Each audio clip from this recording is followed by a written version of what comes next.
Tena tunalomba gouvernement yetu, gouvernement national itufungie frontiere. Kama Burundi ilifunga frontiere na Rwanda habakuwa bapumbavu. Kwa si wakongomani bwana itakuwa natukamata kila siku. Ya tunakamata Banyarwanda wanakuya huku tunabankadre mzuri. Gouvernement yetu tunabapatia opportunité, mavion zao zinakuwa zinasirikile mwetu, sasa vile tu taxi. Bwana magari tutaona na Rwanda. Solution yako ni kusema nini? Tunataka frontiere ifungiwe. Hatutaki tena uhusiano na Rwanda. Frontiere ifungiwe.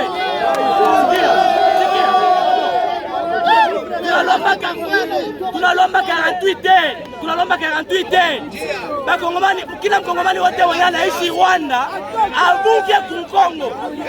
Na kila mwenye Rwanda mwenye kwa mkongo arudie kwao. Ne faites pas ça.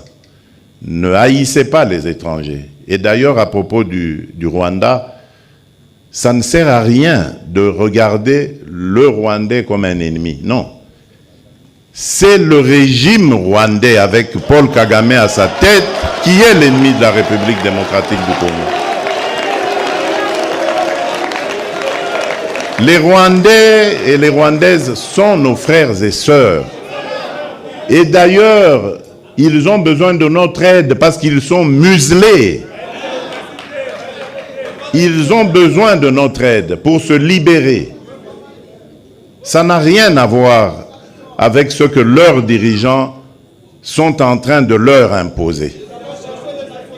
Donc, ne les regardez pas comme des ennemis, mais comme des frères qui ont besoin de notre solidarité pour nous débarrasser et débarrasser l'Afrique de ce genre de dirigeants rétrogrades qui ramènent les méthodes des années 60 et des années 70.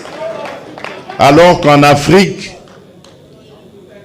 on avait décidé de mettre fin au bruit des armes. Si vous vous rappelez, ceux qui suivent un peu, c'était 2020, il fallait taire les armes en Afrique pour que l'Afrique passe à autre chose, comprenne qu'elle est la dernière de la classe dans le monde parce que, justement, à cause des guerres et des divisions, nous nous étions entendus comme ça. Malheureusement, ce n'est pas arrivé, on a dû encore prolonger, mais c'est à cause justement des dirigeants tels que Paul Kagame. Et il s'enorgueillit d'être un faiseur de guerre, un spécialiste dans la guerre. Il en est fier. Moi, à sa place, je me cacherais, j'aurais honte d'assumer le fait qu'on sème la mort et la désolation. C'est honteux. Et je dirais même diabolique.